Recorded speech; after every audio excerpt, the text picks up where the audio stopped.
Today Britain, the US, Germany and France came together in a show of defiance against Russia for the Kremlin's role in the Salisbury poison attack, calling it an assault on UK sovereignty and a breach of international law that threatens the security of us all. Tensions have been running high since Sergei Skripal and his daughter Yulia were found unconscious on a park bench on March 4 and taken to hospital in a critical condition, where they remain. The UK has expelled 23 Russian diplomats, with Moscow announcing its intentions to do the same. Shortly before 4 p.m. this afternoon, the Russian embassy in the UK tweeted, "Decision to break official contacts with Russia undermines UK standing in the world." Yesterday, it tweeted a picture of a freezing thermometer with the statement, "The temperature of Russia-GB relations drops to -23, but we're not afraid of cold weather." NATO's Secretary-General Jens Stoltenberg said the attack took place against the backdrop of a reckless pattern of Russian behavior, including its interference in Georgia and Ukraine, and attempts to subvert democratic elections. He said, "We do not want a new Cold War. And we do not want to be dragged into a new arms race. But let there be no doubt, NATO will defend all allies against any threat."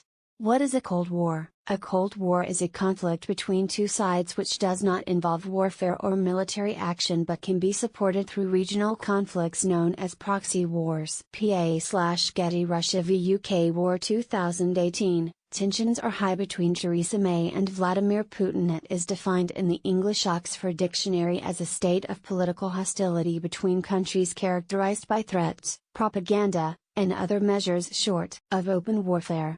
The most well-known Cold War refers to the political tension and rivalry between the Soviet bloc countries and the West from the end of World War II until 1991, when the Soviet Union collapsed. Where does the term originate from? The term Cold War was used sparingly before 1945, with some crediting the 14th century Spanish writer Don Juan Manuel for first using it to refer to the conflict between Christianity and Islam. Critics say the word he adopted in Spanish actually meant tepid but was misinterpreted in a later translation of his work in the 19th century. English novelist and poet George Orwell is credited with bringing the expression to wider audiences in his essay You and the Atomic Bomb, published in a newspaper article in 1945. It described Orwell's fears of a permanent ideological confrontation between the Soviet Union and Western powers, with the threat of a world living under nuclear war with a peace that is no peace in a permanent Cold War.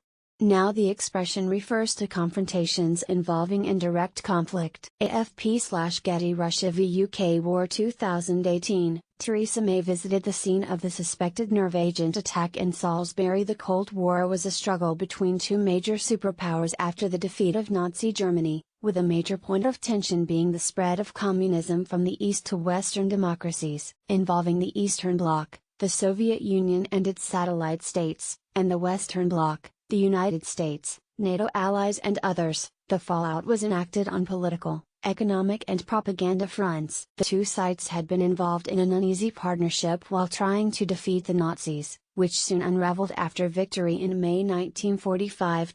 The first major crisis began in 1948 with the Berlin blockade, but the situation deteriorated during the 1950s with the invasion of Egypt by Israel, then the UK and France in the Suez Crisis. Getty Russia v UK War 2018. Units from the Russian Navy's Baltic Fleet during a military exercise. Frankly, Russia should go away and should shut up. Gavin Williamson. The threat of nuclear warfare between both sides grew after military deployment by the Americans in Italy and Turkey, leading the Soviets to do the same in Cuba, resulting in the Cuban Missile Crisis. The Cold War hostilities began to subside in the 1980s under the administration of Soviet leader Mikhail Gorbachev, who sought to liberalize aspects of Soviet involvement in proxy wars and democratize the Soviet political system. In 1989, as a number of revolutions began to overthrow communist regimes in Central and Eastern Europe, Gorbachev remained neutral in a bid to keep the peace. The Soviet Union eventually collapsed in 1991,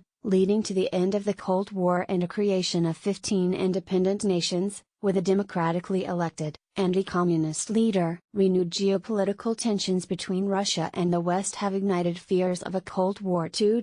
Vladimir Putin spokesman Dmitry Peskov said the final decision on retaliatory measures will, of course, be made by the Russian president, adding, "There is no doubt that he will choose the variant that best of all corresponds to the interests of the Russian Federation." On Thursday, UK Defence Secretary Gavin Williamson said Russia should go away and shut up when asked about possible Russian countermeasures to the sanctions.